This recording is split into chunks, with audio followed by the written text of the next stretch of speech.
Salam sejahtera dalam kasih Kristus. Jumpa lagi dengan saya, Pendeta Don Walandungo. Senang jumpa dengan Bapak Ibu Saudara sekalian melalui channel ini.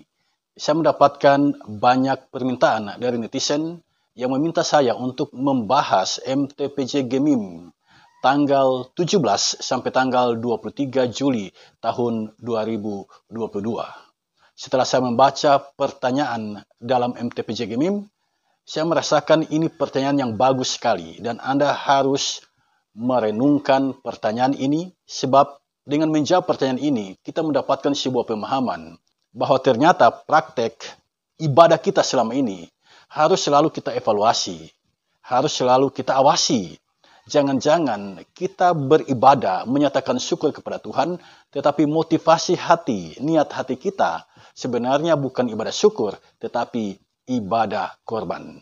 Nah, untuk mengetahui tentang hal ini, tidak usah kita berlama-lama, mari kita langsung saja masuk pada dua pertanyaan yang diajukan dalam buku MTPJ Gemim tanggal 17 sampai tanggal 23 Juli tahun 2022.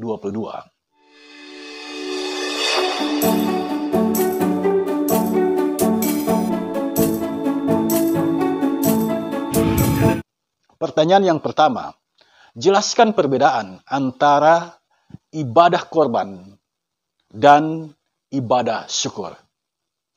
Dari pertanyaan ini kita sesungguhnya diminta untuk bisa membedakan praktek ibadah korban dan praktek ibadah syukur. Nah, apa perbedaan antara ibadah korban dan ibadah syukur? Saya pikir kita semua harus tahu tentang hal ini. Sebab dengan mengetahui tentang hal ini, kita menjadi sadar bahwa ternyata praktek ibadah kita benar-benar adalah ibadah syukur. Jika kita mengetahui tentang perbedaan antara ibadah korban dan ibadah syukur.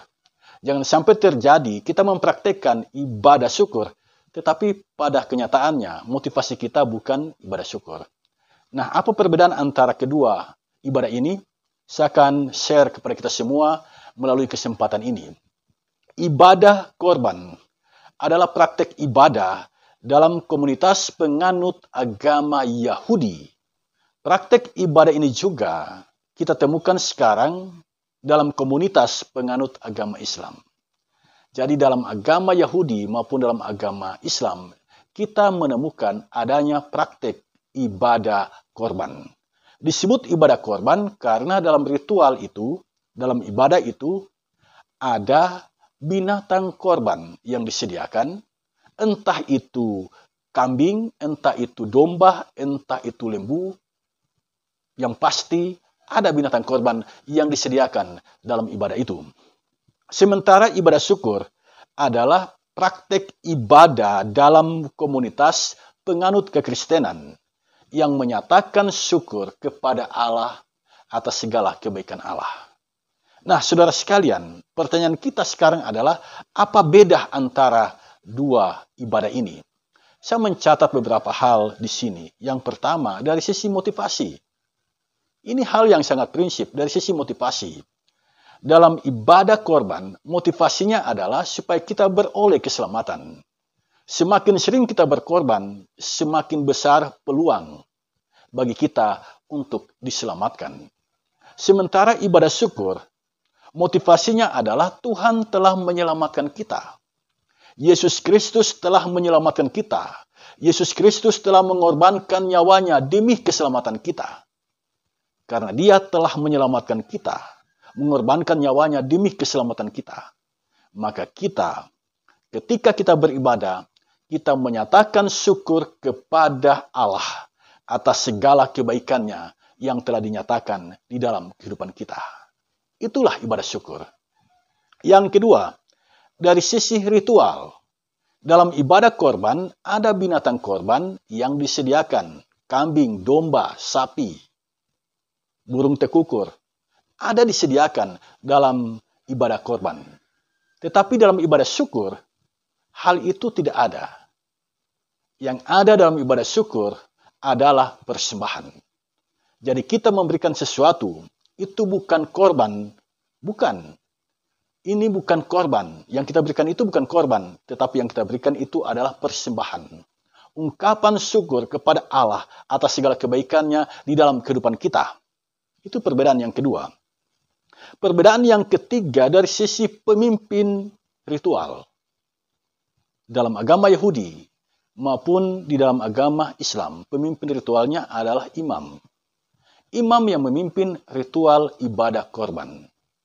Sementara dalam ibadah syukur yang memimpinnya adalah pendeta, penatua, diaken, evangelis, gembala, atau ada juga anggota sidang jemaat yang memimpin ibadah syukur.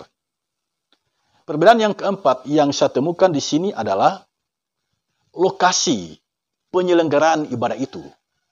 Kalau ibadat korban dalam agama Yahudi, lokasi penyelenggaraan ibadah itu adalah di pelataran bait suci. Ibadah korban diselenggarakan di halaman bait suci. Kalau ibadah syukur, itu bisa diselenggarakan di mana saja. Di rumah ibadah, di rumah penduduk, di hotel, di pantai, di gunung, di mana saja kita bisa menyelenggarakan ibadah syukur.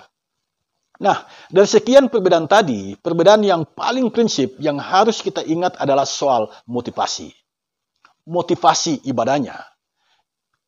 Ibadah korban dimotivasi upaya kita sebagai manusia mendapatkan keselamatan dari Tuhan. Jadi apa yang kita korbankan, apa yang kita berikan, itu sesungguhnya dilatar belakangi oleh motivasi agar Tuhan berbuat baik kepada kita, agar Tuhan menjaga kita, agar Tuhan menyatakan keselamatan kepada kita. Itu motivasinya, memberi supaya. Sedangkan motivasi dalam ibadah syukur tidak seperti itu. Kita memberi kepada Tuhan, memberikan persembahan kepada Tuhan, bukan supaya kita diselamatkan, bukan. Tetapi semuanya itu adalah ungkapan syukur kepada Tuhan yang telah menyelamatkan kita melalui Yesus Kristus Tuhan kita. Tuhan yang telah menebus dosa kita. Tuhan yang telah mencari dan menyelamatkan yang hilang. Itulah motivasi terdalam dari penyelenggaraan ibadah syukur. Jadi jika Anda mau bersyukur karena peristiwa ulang tahun sesungguhnya, ibadah syukur itu diselenggarakan bukan supaya Anda beroleh keselamatan, tetapi ini adalah ibadah yang diselenggarakan sebagai ungkapan syukur kepada Tuhan yang telah menyatakan kebaikannya, menghembuskan nafas kehidupan, sehingga kita berhari ulang tahun dan hidup sampai detik ini. Nah, saudara sekalian, itulah pertanyaan dan jawaban atas pertanyaan yang pertama dalam buku MTPJ Gemim tanggal 17 sampai tanggal 23 Juli tahun 2022. Kita masuk pada pertanyaan yang kedua. Ini pertanyaan yang bagus sekali. Pertanyaannya adalah, apa seharusnya yang menjadi motivasi kita bersyukur kepada Tuhan? Kalau kita bersyukur kepada Tuhan, apa seharusnya yang menjadi motivasi kita? Saudara sekalian, motivasi kita bersyukur kepada Tuhan adalah karena Tuhan itu baik kepada kita. Itu motivasi kita. Kita bersyukur kepada Tuhan karena Tuhan yang kita sembah itu, Tuhan yang kita muliakan itu, Tuhan yang kita junjung dan puji itu adalah Tuhan yang maha baik. Dari dulu, sekarang, dan sampai selama-lamanya, Tuhan yang kita sembah itu adalah Tuhan yang maha baik. Tuhan yang penuh dengan kebajikan. Nah, pertanyaan kita sekarang adalah, apa kebaikan Tuhan dalam kehidupan kita sehingga kita mengucap syukur? Yang pertama saya mau katakan, perhatikan Kejadian 1 ayat 27. Ketika Tuhan menciptakan manusia, Tuhan itu menciptakan manusia menurut gambar Allah. Itu kebaikan yang luar biasa. Ciptaan yang lain tidak diciptakan menurut gambar Allah, tetapi manusia diciptakan menurut gambar Allah. Itu dari sisi penciptaan. Yang kedua, dari sisi rancangan. Perhatikan Yeremia pasal 29 ayat 11. Rancangan Tuhan bagi kita adalah rancangan damai sejahtera dan bukan rancangan kecelakaan. Yang ketiga, dari sisi kehidupan. Kita ini hidup, perhatikan Kejadian 2 ayat 7. kita bisa hidup sampai saat ini, itu karena ada nafas pemberian dari Tuhan. Nafas itulah yang membuat kita tetap hidup sampai detik ini. Karena itu bersyukurlah. Kalau engkau masih hidup, bersyukurlah. Nafas itu ujungnya adalah Tuhan. Yang keempat, kita ini adalah manusia yang berdosa. Tetapi Tuhan mencari kita. Dia mengutus para nabi, dia mengutus imam, dia mengutus raja. Dan puncaknya, Firman menjadi manusia. Itulah Yesus Kristus. Dia datang mencari dan menyelamatkan yang hilang.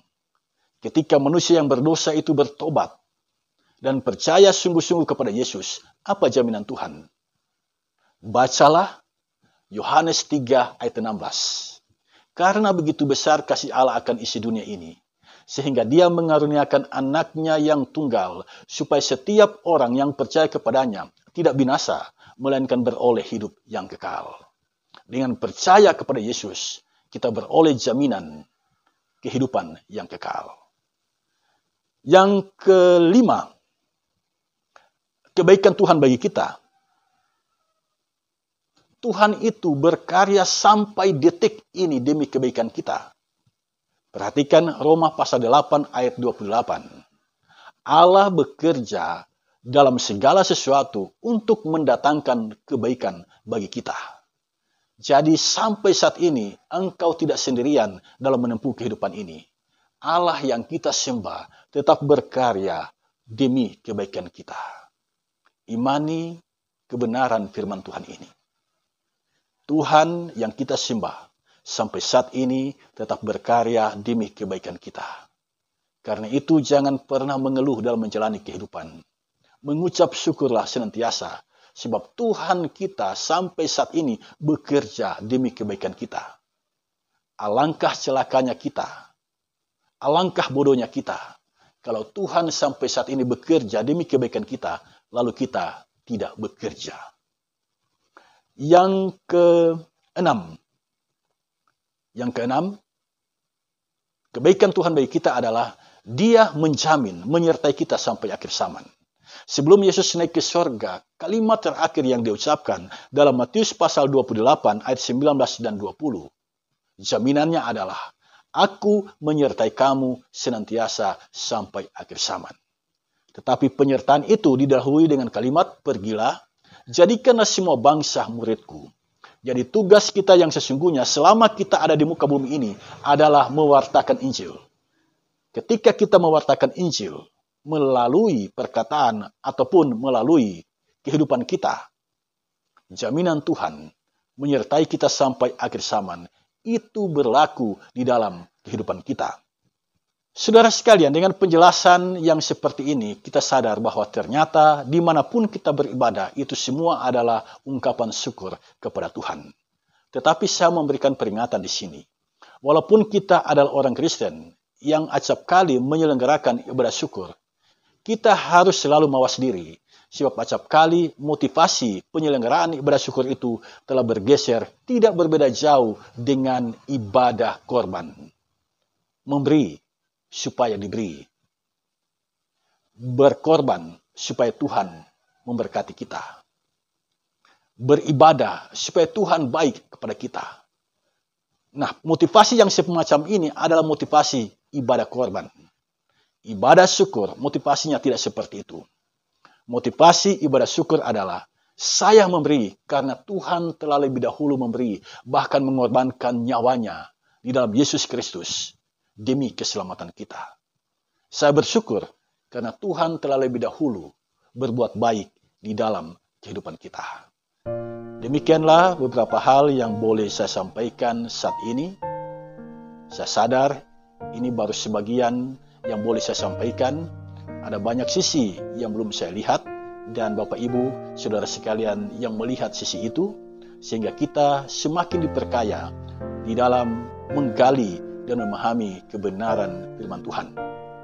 Apa yang direfleksikan melalui jawaban ini, semuanya berpijak dari pembacaan dalam MTPJ Gemim, Ibrani pasal 12 ayat 18 sampai ayat yang ke-29 dalam bingkai tema mengucap syukur menurut cara yang berkenan. Tuhan memberkati kita. Amin.